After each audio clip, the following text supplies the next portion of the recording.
As part of a Children's Bureau initiative to raise awareness of tribally engaged prevention and intervention efforts, the Center for Native Child and Family Resilience partnered with 5 tribal organizations, including the Tlingit and Haida Native Women's Counseling and Treatment Initiative, also known as Yéil Koowú Shaawát, to identify and enhance culturally based programs designed to strengthen community and family resilience in American Indian and Alaska Native communities.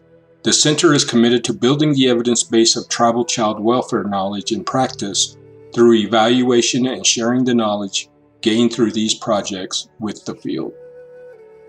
Ha'ani, our land, the Central Council of Tlingit and Haida Indian Tribes of Alaska, is one of the largest and most remote tribes in southeastern Alaska.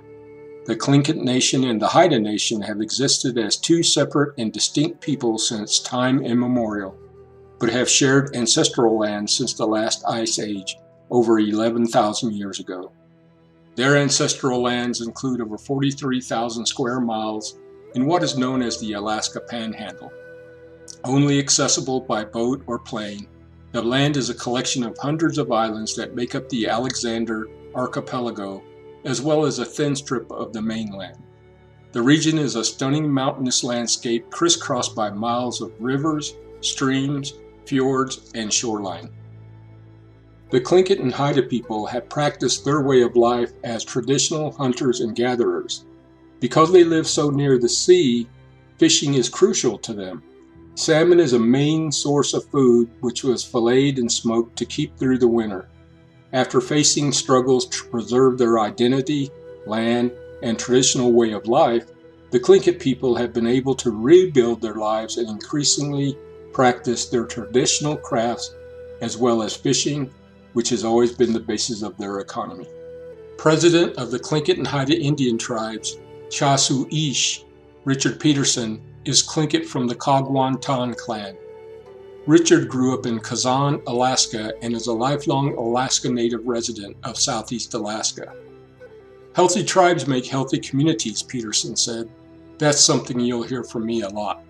The Tlingit and Haida Tribal Family and Youth Services Department worked to formalize, refine, and evaluate the curriculum for an existing weekly women's group.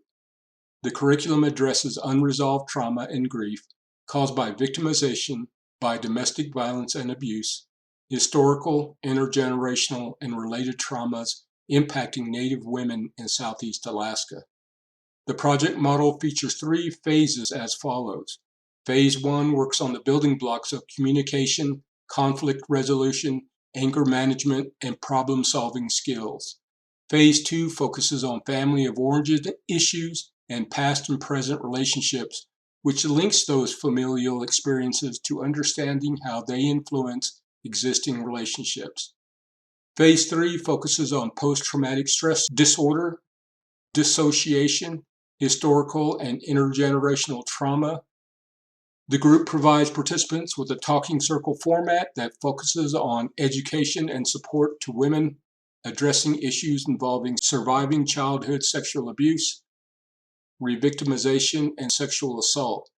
Each phase involves Native spiritual healing practices such as purification and healing ceremonies, talking circles, and teachings on traditional tribal values of the Tlingit and Haida.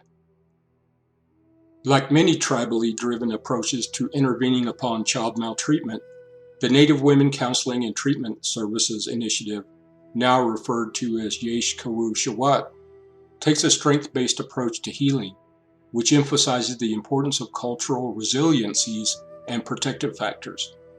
Such protective factors affirm Native identity by connecting with locally distinct Native cosmologies and spiritual traditions, which include connecting with traditional foodways, kinship circles, the oral tradition, song, dance, indigenous or native language, and traditional healers.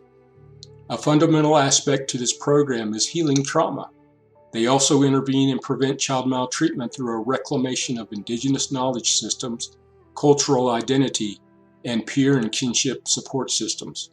The community history is grounded in storytelling to teach the history of their people and guide the cultural growth of their young people. When I think about the vision of this, the vision of Yéil Koowú Shaawát, the vision of success, it has a lot to do with generational healing, empowering women, and working with them to become healthy, to lead and to live healthy lives that are going to impact themselves and their children. This idea of empowering women who then, learn, how to love themselves again, how to find themselves, define themselves, recognize the significance of their tribal values, their culture, and be able to pass that on to their own children, and so therefore to the next generation and future generations. Alaskan Native women needed support to begin their process of healing. They had a history of feeling disempowered and disenfranchised. They had many reasons not to trust a system that brought sickness and violence to their people. They were taught to hide their feelings and to numb the trauma and pain with substances. Due to colonization, some lost their traditional ways of life, of hunting, gathering, and fishing. I was so rageful and an expert at hiding my feelings. The person next to me would not even know that I became angry, because all the anger went inward. And so I would sink into these deep, dark, depressive moments where I felt like I could never go anywhere, and there wasn't any support for me, I felt, in Juneau. It was very difficult, and I realized that back in 2012. And because I was still drinking at the time, I realized if I didn't quit drinking, that I, like they say in the AA program, if I continued to drink, I would just continue to end up in jail, with broken relationships, or dead. And in 2012, I realized I can't keep doing this. But then at the same time, I got angry, and that anger pushed me forward, because there were two choices for me back then, I thought, in my head. Continue drinking and die a slow death from alcoholism, or I would take my life. And I've always been too afraid to take my life, even though I've had many attempts. And the only help that I could think of back then was Amaya's program, because I had went through phase 1 back in 2006, and realized she really does have a program that focuses on the women. And Amaya is amazing. She is so loving and compassionate and understanding for everyone in the group. She certainly exercised her understanding with me and patience. We begin to kind of really get into this concept of the Hashuka. And we've had lots of conversations about that. And so what happens over these, centuries of this, systematic, breakdown of the culture, of the language, of the, limiting resources, taking away the resources, outlawing traditional ways of fishing and subsistence, or harvesting, gathering and harvesting. Hashuka is a complex expression of one's relationship to a clan, to relatives in other clans, the spirits of the land and the animals, and our connection to the spirits of the ancestors who have walked into the forest and are in the spirit world. It's an expression of connection and relationships to Tlingit ways of being and knowing. Tlingit Tandatani is a Tlingit way of thinking. The meaning of Hashuka in the context of the curriculum extends to healing and living in a good Tlingit way, fully aware of who we are and where we come from within one's environment. So the medicine wheel includes all 4 peoples: yellow, white, red, and black. And that it accepted me as a person helped me accept the Yéil Koowú Shaawát program. That was my personal experience. And I often talk about Ha Shaka, which means our Shaka. And Shaka is the essence of my being. So my Shaka is the essence of my being. Ha Shaka is the essence of the people.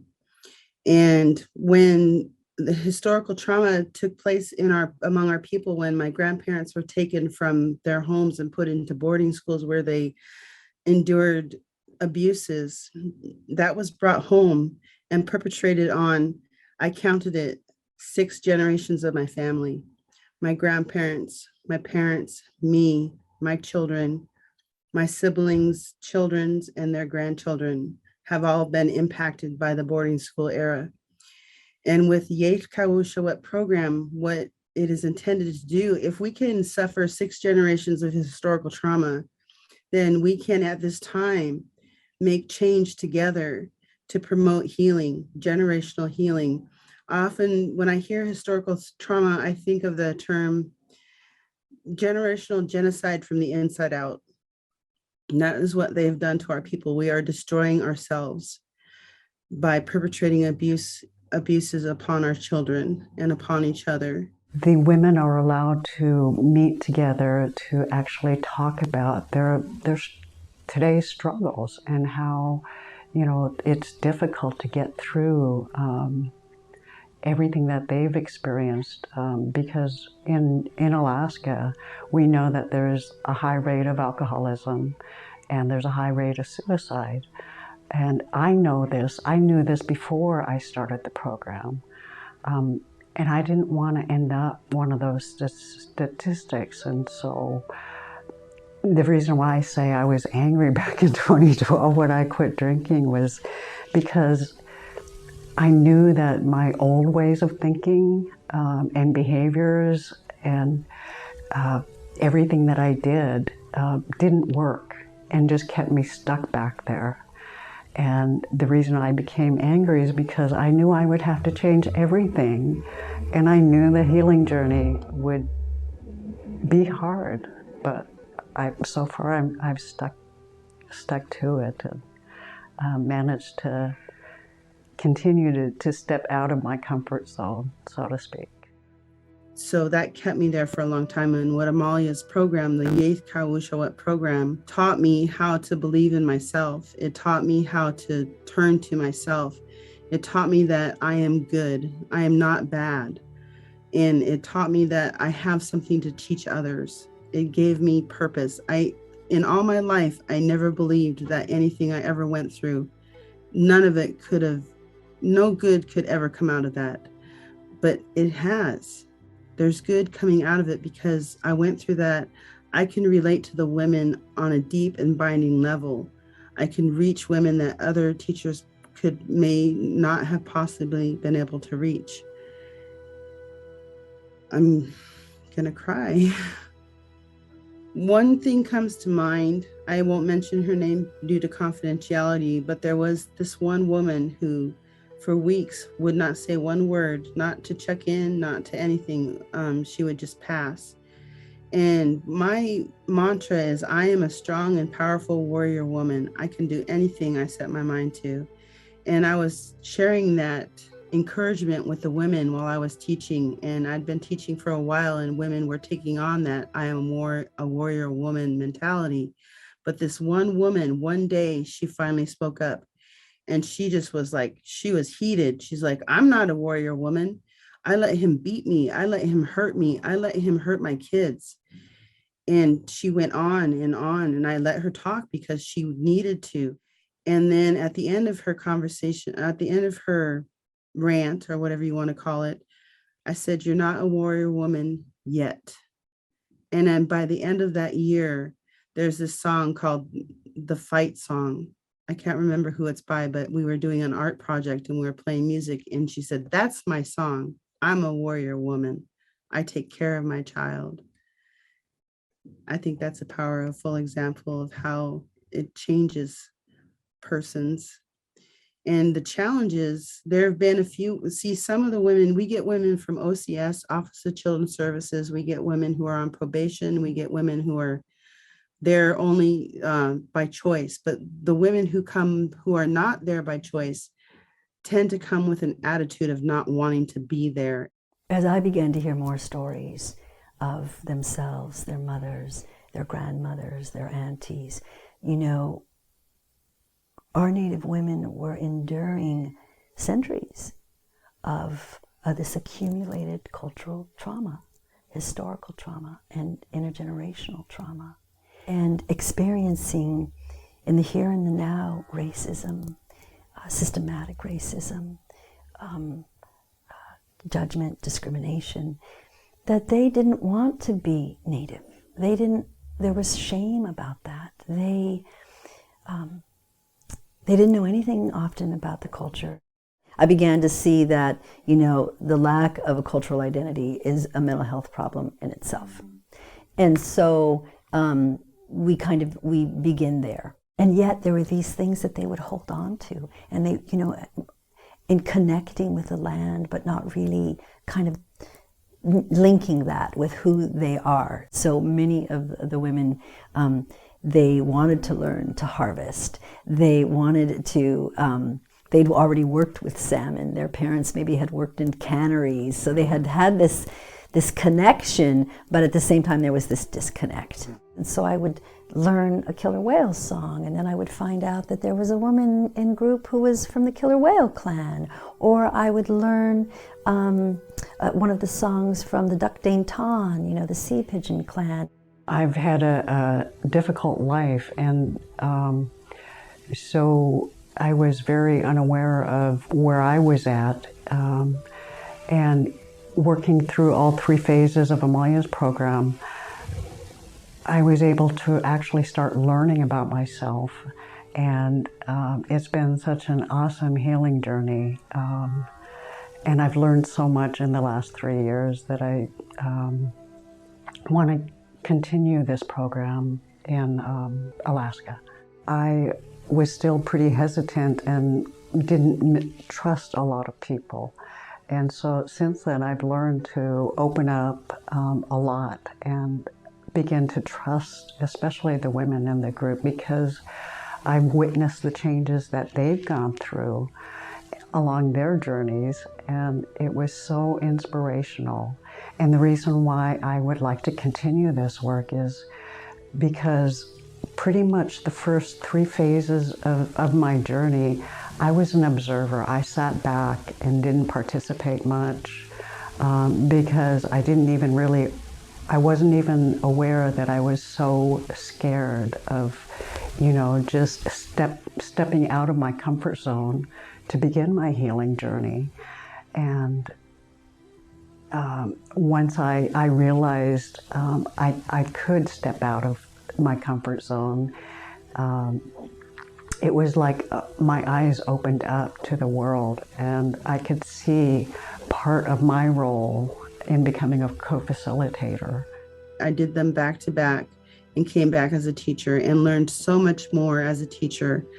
First of all, you have to know the material to teach it, but also from the women and their responses and their comments and their stories. I learned so much about how to live my life, in a good way.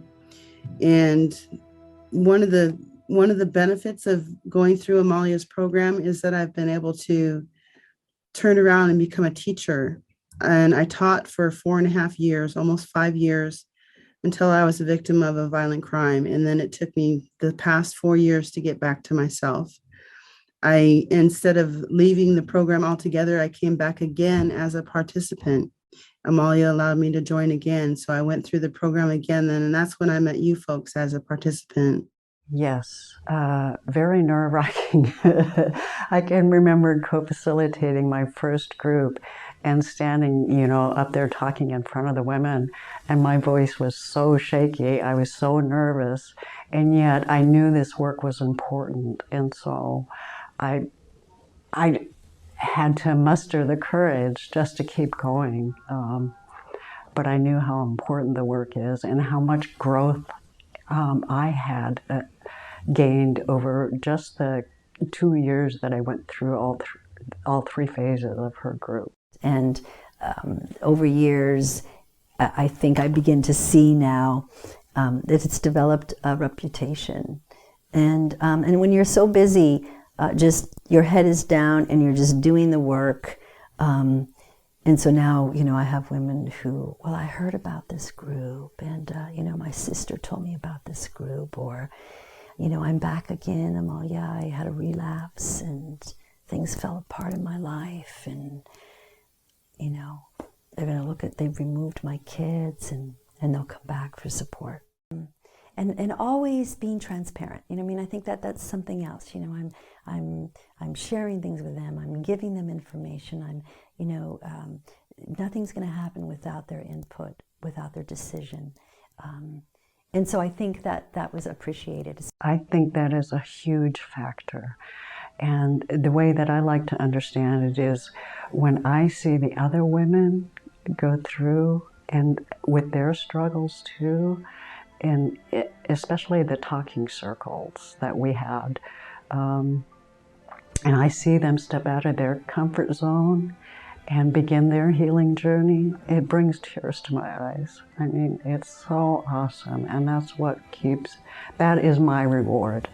That's what keeps me going, even though, it's a lot of work still to learn how to co-facilitate, and I feel like I'm still at the very beginning of my healing journey, and yet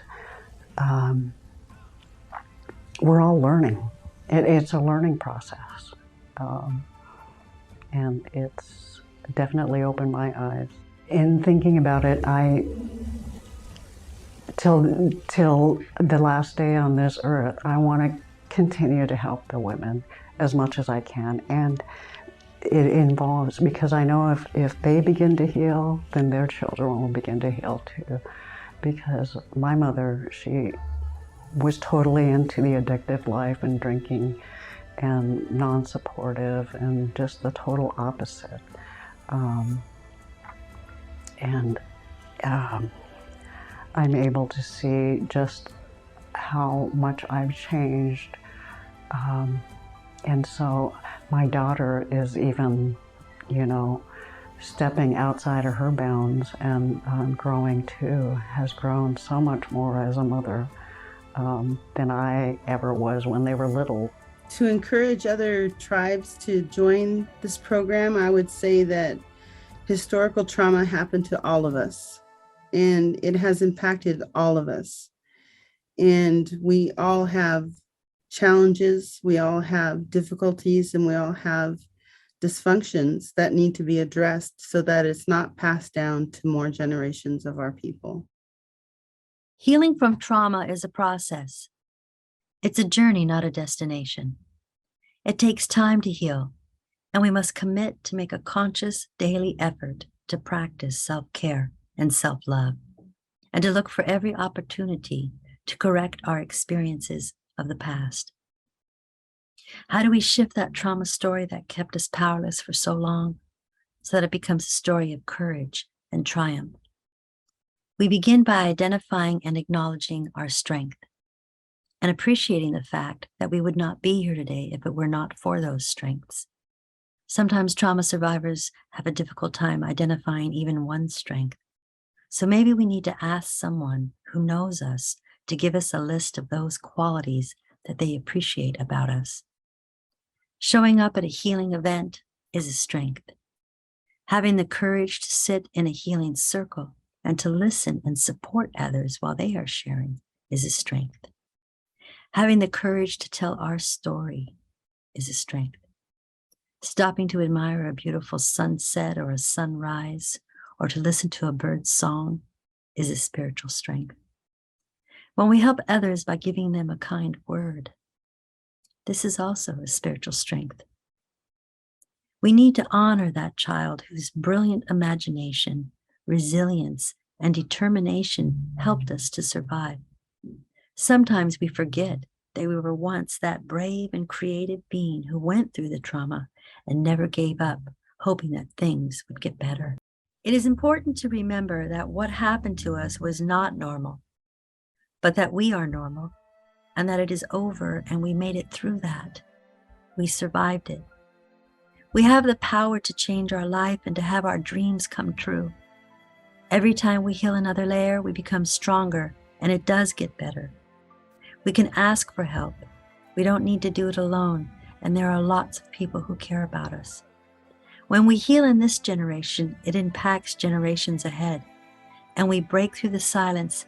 We bring the circle back together again, and our ancestors are dancing on the other side. I am deeply honored to be able to say these words to you, and I thank the Creator for my own teachers, including Arlene Red Elk, Vera Manuel, Don Coyes, Jerry Musif, Francinetti Jones, Terry Cross, Roxanne Finney, and Leona Santiago, to name a few, whose life work inspires me and guides me in my understanding of trauma and its impacts. CNCFR and YKS have collaborated to develop a facilitator's guide and supporting implementation guide. These materials will help organizations or tribes that would like to implement this program in their community to do so in ways that are congruent with their culture, values, rituals, and communities. To learn more about the Tlingit and Haida program and access program materials, visit the CNCFR website. The Center for Native Child and Family Resilience was funded by the Children's Bureau's Administration for Children and Families, U.S. Department of Health and Human Services, under Cooperative Agreement Number 90CA1853. The contents of this product are solely the responsibility of JBS International, Incorporated, and do not necessarily reflect the official views of the Children's Bureau.